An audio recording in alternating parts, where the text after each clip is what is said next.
Bonjour, dans cette leçon, nous allons d'abord définir les réponses immunitaires primaires et secondaires, ensuite citer les caractéristiques de la réponse immunitaire secondaire et enfin noter l'importance des cellules mémoire et leur rôle dans la réponse immunitaire secondaire.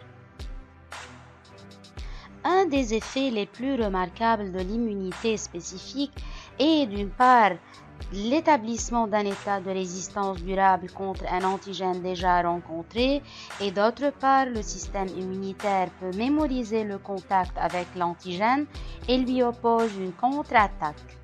Quelles sont alors les caractéristiques de la mémoire immunitaire?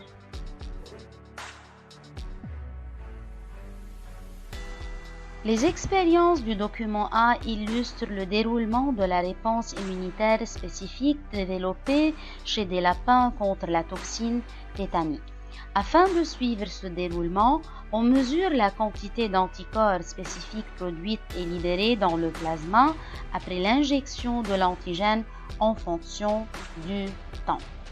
D'abord, l'injection de toxine tétanique a provoqué la mort du lapin. Cela montre que la toxine tétanique est fatale.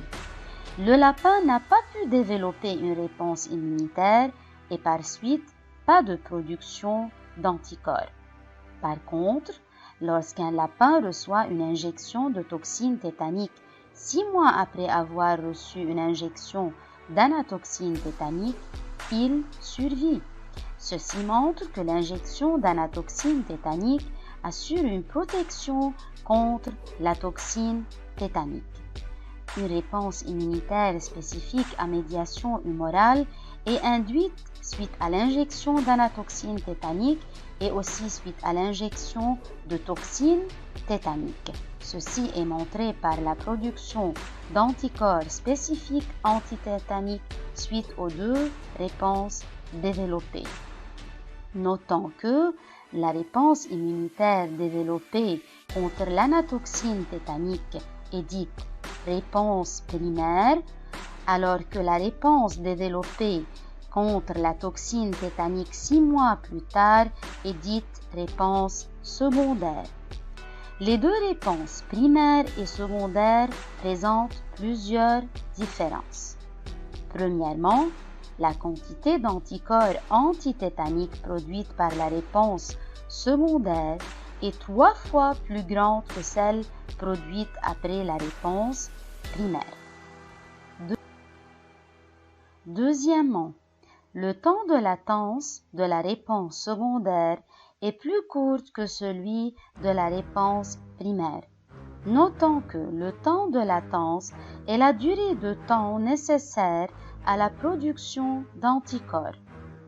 Troisièmement, la durée de protection contre un antigène est liée à la persistance des anticorps spécifiques à un antigène dans le sang. On peut dire, suite à la réponse immunitaire secondaire, les anticorps persistent une plus grande durée de temps qu'après la première réponse. Pour conclure, l'importance de la réponse secondaire par rapport à la réponse primaire mise en évidence par ces expériences est due à la mémoire immunitaire. La réponse secondaire est relativement plus rapide, plus amplifiée et plus persistante.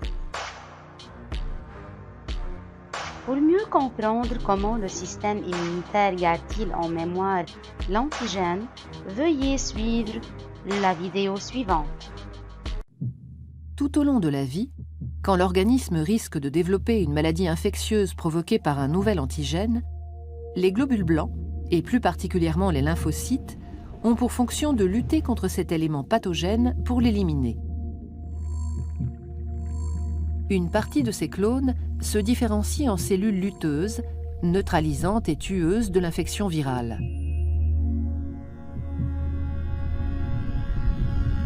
Une autre partie demeure sous forme de lymphocytes B mémoire, T4 mémoire, T8 mémoire, spécifiques de cet antigène. Ces lymphocytes mémoire sont stockés en réserve dans les organes lymphoïdes, dans le thymus, dans la rate et dans les ganglions lymphatiques. Ils ont la caractéristique d'être hypersensibles et très réactifs. Ces cellules mémoire ont une durée de vie très longue, estimée à plusieurs décennies. Lors d'une nouvelle attaque par un antigène déjà connu, les cellules présentatrices d'antigènes, comme les cellules dendritiques, phagocytent l'agresseur, captent sa fiche d'identité, son peptide, et l'exposent à leur surface.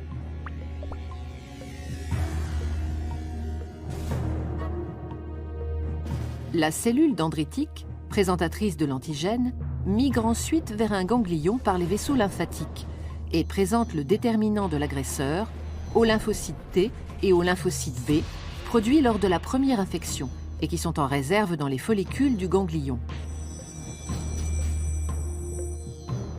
Elle présente le peptide antigénique aux lymphocytes dormants et ceux qui parmi eux ont gardé la mémoire du premier contact s'activent.